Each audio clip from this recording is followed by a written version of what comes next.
Respect has a quiet power that can change the direction of any conversation, especially when tension runs high. During the exchange between Linda McMahon and Jasmine Crockett, this truth became evident in real time. When McMahon made her pointed remark about experience in the private sector, many in the room expected a sharp rebuttal. After all, political hearings often devolve into verbal duels, moments of quick comebacks and emotional reactions that make headlines but rarely build understanding. Yet Crockett chose a different path, one guided by respect, both for herself and for the institution she represented. Instead of firing back with indignation or sarcasm, Crockett paused. That brief silence, the few seconds where she simply gathered her thoughts, carried more authority than any immediate response could have. It was the kind of moment where everyone watching realized she was in control, not because she overpowered McMahon's words, but because she refused to be pulled into their emotional undertone. When she finally spoke, her voice was even and steady. She acknowledged McMahon's point about private sector experience, even agreeing that understanding business operations was vital. Then,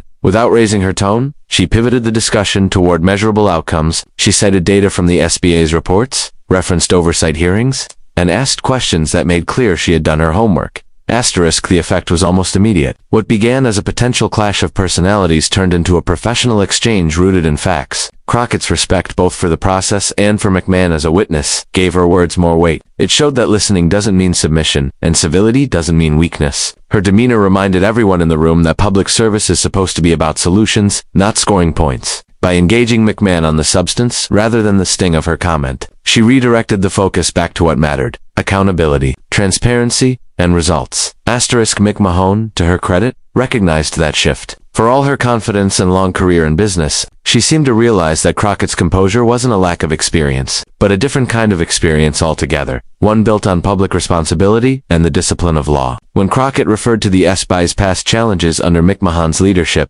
she didn't accuse or embarrass her. She simply presented the facts, supported by official reports, and asked clarifying questions. Her tone never wavered. That balance of firmness and respect created an environment where McMahon couldn't easily dismiss her as inexperienced or uninformed. Observers later noted how McMahon's posture softened during the exchange. The initial air of superiority gave way to acknowledgement. That change wasn't the result of force. It was the natural outcome of respect earning respect. Crockett's.com precision made it impossible to frame her as emotional or reactive labels, often unfairly assigned to women in heated debates. Instead, she came across as deeply competent, steady, and self-assured. In a broader sense. This interaction revealed something many people forget about leadership. True respect doesn't require agreement. Crockett didn't have to like McMahon's remark to treat her with dignity. She didn't have to compromise her values to maintain composure. Her respect came from understanding that professionalism isn't a performance, it's a standard. By holding herself to that standard, she elevated the entire tone of the hearing. That kind of restraint takes strength. In politics, where every soundbite is scrutinized and every word can be twisted, it's tempting to fight fire with fire. But Crockett's response demonstrated that measured respect can be far more disarming. McMahon had intended her comment to assert authority,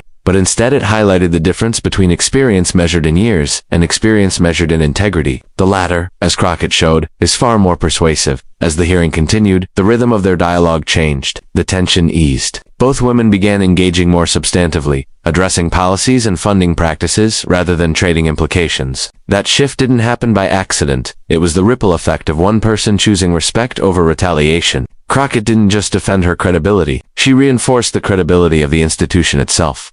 In the end, her restraint wasn't about letting McMahon's words slide. It was about ensuring that her own message landed clearly, without being clouded by emotion. By controlling her reaction, she controlled the narrative. In doing so, she reminded everyone present and everyone watching later that respect is not a weakness in debate. It's often the most strategic form of strength. Experience takes many forms, and the hearing between Linda McMahon and Jasmine Crockett revealed exactly how differently it can be defined. McMahon came into that room with decades of experience in the private sector. She had built and managed large organizations, overseen countless financial decisions, and understood the rhythm of corporate operations inside and out. Her background gave her confidence, the kind that comes from boardrooms, strategy sessions, and years of navigating competitive industries. She believed that her experience granted her not only authority but also perspective on how government should support businesses. Across from her sat Representative Jasmine Crockett, whose experience came from an entirely different world. Before entering Congress, she had spent years as a civil rights attorney, representing individuals and communities who often had little access to power. Her work wasn't about profit margins or market shares. It was about justice, structure, and the fair application of law. She understood systems, how they fail, how they can be repaired, and what happens when ordinary people are excluded from them. Crockett's experience was grounded not in corporate hierarchies, but in public service and advocacy, and that distinction shaped how she saw policy and responsibility. Asterisk, when McMahon made her pointed comment about private sector experience, she likely intended it as a simple critique, a suggestion that understanding business was essential for policymaking. But the underlying assumption was that Crockett's public sector experience was somehow lesser or incomplete. That assumption proved to be a mistake, because when Crockett responded, she revealed that her experience, while different, was equally valuable, and in the context of governance, perhaps even more relevant. Asterisk, she began by acknowledging McMahon's achievements in business, which immediately disarmed any sense of hostility. Then she carefully explained how her own background informed her understanding of economic fairness and oversight. She spoke about small business owners she had represented, people who struggled not because of a lack of initiative, but because federal systems were too slow, too complex, or too tilted toward larger players. Crockett understood not just policy design, but its human consequences. Her insight came from direct contact with the people those policies were meant to serve. Asterisk, that difference in experience reshaped the tone of the entire conversation. McMahon spoke from the viewpoint of growth and efficiency. Crockett spoke from the viewpoint of equity and access. Both mattered, but Crockett's questions revealed gaps that only someone with her background would notice. She asked about how SBA funding criteria were structured, how outreach was handled in underserved communities, and what safeguards existed for minority-owned startups. These were not theoretical questions. They came from years of lived engagement with the people affected by those systems. Asterisk, it became clear that McMahon's kind of experience, though valuable, was not the only lens through which to view leadership. Crockett's experience dealt with accountability and the law elements that form the backbone of good governance. Her calm but firm demeanor showed that expertise doesn't always come from the private market. Sometimes it comes from the courtroom, from the community, from the slow and steady work of understanding how institutions impact real lives. Asterisk. Observers noted how McMahon's tone shifted slightly as the discussion went on. She began to respond more carefully, aware that Crockett wasn't simply an idealistic politician but someone who understood structure, precedent, and process. The interaction underscored that there isn't just one kind of expertise worth respecting. The private sector teaches competition, innovation, and efficiency. But public service teaches patience, fairness, and empathy. Crockett's command of the facts and her deep understanding of policy outcomes gave her a credibility that couldn't be dismissed, simply because she hadn't run a business. Asterisk. It also reminded everyone in the room that leadership isn't defined by the kind of experience you have, but by how you use it. McMahon's business acumen had driven her to focus on results and performance metrics. Crockett's background in law had trained her to look for consistency, fairness, and structural integrity. When those two perspectives met, it created a necessary tension, one that exposed the value of having diverse forms of experience in government. Asterisk. By the end of the exchange, Crockett had quietly demonstrated that her perspective was not lacking in substance or practicality. Her questions were rooted in data, her reasoning precise, and her understanding of small business policy as detailed as anyone in the room. She didn't rely on rhetoric. She relied on preparation. McMahon's years of private sector leadership gave her one kind of wisdom, but Crockett's years in public service offered another one that dealt not with profits, but with people. Asterisk. Their dialogue served as a subtle but important reminder that experience isn't a single path to authority. It's a collection of lessons shaped by one's environment, responsibilities, and choices. McMahon brought the lens of the entrepreneur. Crockett brought the lens of the advocate. Both were legitimate, but Crockett's ability to stand on equal footing without mirroring McMahon's tone proved how powerful different forms of experience can be when wielded with confidence and clarity. Asterisk. Composure is one of those qualities that's easy to admire, but incredibly difficult to maintain, especially when you're under public scrutiny. During the exchange between Linda McMahon and Jasmine Crockett, composure became the quiet center of gravity that decided who truly controlled the moment. When McMahon made her remark about private sector experience, there was a ripple of reaction across the room. A few raised eyebrows, some shuffling papers, even a couple of suppressed smirks. It was the kind of situation that could have easily escalated into a tense yet Jasmine Crockett didn't bite. Her restraint wasn't silence. It was strength in its purest form. Asterisk. Instead of matching McMahon's tone, Crockett exhaled slowly and let the weight of the comment settle. Her eyes didn't narrow. Her posture didn't shift. She stayed exactly as she was, calm, alert, composed. That subtle steadiness sent a message before she even spoke. She was not going to let emotion dictate the discussion. McMahon had been trying to assert dominance in the room, as seasoned witnesses sometimes do when they feel their experience entitles them to the last word. But Crockett's refusal to react impulsively undermined that attempt without a single retort. Asterisk. When she finally spoke, her voice was steady and measured, the kind of tone that draws attention not because it's loud, but because it's unshakably clear. She acknowledged McMahon's business experience, thanked her for her contributions, and then pivoted seamlessly to the core issue, whether the policies under discussion had actually served the small business owners they were meant to protect. She didn't dismiss McMahon's point, nor did she try to She simply recentered the conversation on substance. Asterisk, that kind of composure doesn't come from inexperience or timidity. It comes from discipline. Crockett's background as a trial attorney had prepared her for exactly this type of environment. In courtrooms, emotions can derail logic, and confidence must be grounded in facts. She brought that same steadiness to the hearing. McMahon might have had the experience of running companies, but Crockett had the experience of defending her positions under pressure, where every word mattered and every reaction could shift perception. Asterisk, observers noted how McMahon's expression changed as the exchange continued. The confident ease she'd displayed at the start began to soften. She seemed to recognize that Crockett's.com wasn't passivity, it was control. Each time Crockett spoke, she did so with precision, her questions structured to lead somewhere specific. She didn't raise her voice even once, but every sentence carried weight. The energy in the room gradually shifted, not through confrontation, but through composure. McMahon was used to debates defined by forcefulness and authority, but Crockett's.com created a new dynamic, one where facts, not tone, decided who held the upper hand. Asterisk, what made this composure so effective was that it left no room for distraction. There was no emotional outburst that could be used against her, no headline about a heated argument, no viral moment of anger. Instead, there was focus, sharp,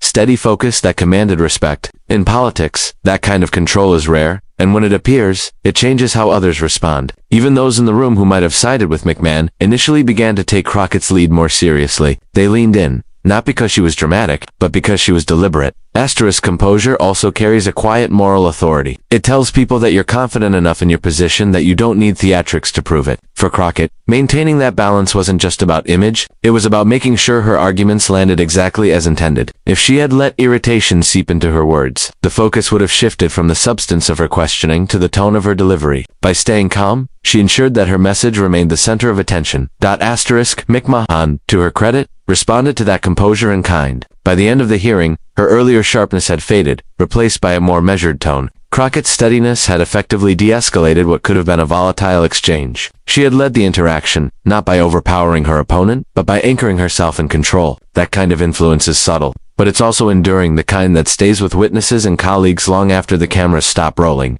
Asterisk. Crockett's ability to maintain composure under direct challenge reflected something deeper about her approach to leadership. She didn't see restraint as passivity. She saw it as precision. Her focus was never on winning the moment, but on steering it toward clarity and accountability. And that's what composure ultimately gives a person: the ability to guide the conversation, to rise above provocation, and to turn tension into opportunity. In a hearing filled with egos, expectations, and strong personalities, Crockett showed that calmness isn't a pause between battles. Sometimes, it's the entire victory. Professionalism often reveals itself most clearly in the moments when it's tested, and during the exchange between Linda McMahon and Jasmine Crockett, it became the quiet force that steadied an entire room. Congressional hearings are rarely calm. They are filled with competing egos, layered agendas, and the constant awareness that every word is being recorded, analyzed, and possibly broadcast to millions. In that kind of environment, professionalism becomes more than just etiquette, it becomes strategy. Jasmine Crockett understood that. From the moment McMahon made her subtle, yet cutting remark about experience, Crockett could have chosen to respond emotionally, but she didn't. She understood the setting, the expectations, and the responsibility she carried as both a lawmaker and a representative of her constituents. Asterisk. Her professionalism began with her posture. As McMahon spoke, Crockett listened, not with visible irritation, but with quiet attentiveness. She didn't interrupt or sigh or make faces, though the temptation must have been there. Instead, she took notes, waited for McMahon to finish, and then responded in the same tone she had started with: steady, respectful, but unmistakably assertive. She didn't waste her words defending her background or taking offense. She simply turned the conversation back to policy, structure, and accountability, the actual purpose of the hearing. That composure and focus elevated her above the personal slight. Asterisk. McMahon, a veteran of corporate leadership and political circles, was used to conversations that ran on hierarchy and confidence. Her career had been built in a world where assertiveness and control were signs of strength. Yet what she encountered in Crockett wasn't defiance. It was professionalism so grounded that it couldn't be shaken. Crockett's insistence on maintaining a respectful tone forced McMahon, almost subconsciously, to match it. The balance of power subtly shifted. What began as a small power play transformed into a genuine exchange of ideas. Asterisk. That is what professionalism does. It removes the noise. Crockett didn't allow the discussion to drift into personality clashes or rhetorical sparring. Instead, she framed every question with precision and purpose. She quoted figures from reports, referred to oversight data, and challenged inconsistencies without ever making it personal. Her tone carried accountability without accusation. For anyone observing, it became clear that she wasn't there to win an argument. She was there to clarify facts. That distinction set her apart. Even McMahon, who initially seemed intent on asserting her authority, began to respond in a more measured way as the hearing continued. She started addressing Crockett's questions directly, acknowledging valid points, and even conceding certain issues that required improvement. It wasn't that McMahon had suddenly changed her stance. It was that Crockett's professionalism left her no room to deflect. When one side refuses to engage in pettiness, the other is left with only the facts. Crockett's approach also showed a deep understanding of public perception. Professionalism, in a setting like that, doesn't just affect the immediate participants. It shapes how viewers interpret credibility. A heated exchange might trend for a day, but respect leaves a lasting impression. By keeping the hearing grounded in logic and respect, Crockett made sure that the story afterward wouldn't be about conflict, but about competence. McMahon's earlier comment, which might have been remembered as an insult, became instead a setup for Crockett's demonstration of control and clarity. Observers later commented that Crockett's demeanor reminded them of the kind of leadership that's becoming increasingly rare, the kind that doesn't rely on theatrics or verbal dominance. Her professionalism wasn't performative. It was practice. It came from years of navigating tough situations where emotion couldn't dictate outcomes. As an attorney, she had learned that winning wasn't always about raising your voice, but about commanding respect through preparation and precision. That training was evident in every sentence she spoke during the hearing. McMahon, for her part, eventually responded with a tone that mirrored Crockett's professionalism. By the end of their exchange, the tension that had defined the beginning had evaporated. The conversation had returned to what it was supposed to be, an evaluation of policy, not personalities. McMahon even nodded slightly at one of Crockett's closing remarks. A subtle acknowledgement that respect, when consistently applied, invites reciprocity. In a political culture where confrontation often overshadows content, Crockett's composure was a quiet but powerful statement. She reminded everyone watching that the most effective form of power isn't loud or aggressive, it's measured, principled, and grounded in purpose. Professionalism gave her not only credibility but control, the kind that can't be forced, only earned. By staying committed to that standard, she transformed a moment of potential conflict into one of clarity, showing that real influence often comes from simply refusing to lower your standard, no matter who challenges it. As the hearing drew to a close, the energy in the room felt noticeably different from how it had begun. What started as a subtle clash between confidence and composure ended in mutual acknowledgement, a quiet recognition that both Linda McMahon and Jasmine Crockett had brought valuable perspectives to the table, though expressed in very different ways. McMahon's corporate experience gave her a strong grasp of how systems operate at scale, but Crockett's lived understanding of how policies affect real people brought balance to the conversation. It was the kind of interaction that didn't rely on theatrics or volume, but on substance, control, and respect. In many ways, this moment revealed something larger about the tone of modern public life. Too often, debates devolve into spectacles where the goal is to win the headline instead of the argument. But Crockett showed that strength doesn't have to shout. It can be deliberate, patient, and dignified. Her decision to remain composed and professional didn't just reflect well on her. It elevated the entire proceeding. By refusing to respond emotionally to McMahon's remark, she demonstrated that self-control is not a sign of weakness, but a mark of discipline. McMahon, to her credit, seemed to recognize this by the end. She had entered the hearing confident in her credentials, but she left with a visible respect for her counterpart. Crockett hadn't humiliated or cornered her. Instead, she had engaged her with intelligence and precision. The result wasn't about victory or defeat, it was about a shift in tone. Crockett reminded everyone watching that you can challenge someone without demeaning them, and you can assert authority without aggression.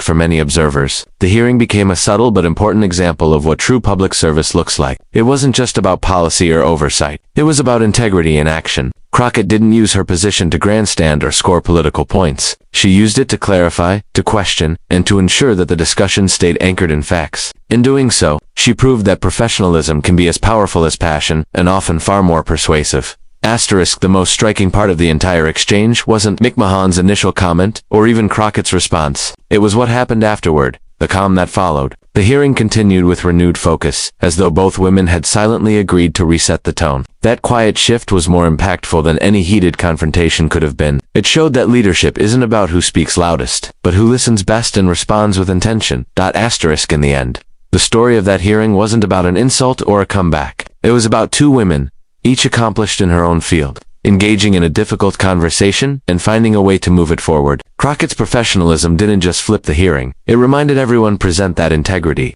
preparation, and respect still have the power to change the room. It was a lesson not just for politics, but for anyone navigating moments of tension. Stay calm, stay grounded, and let your work, not your temper, speak for you.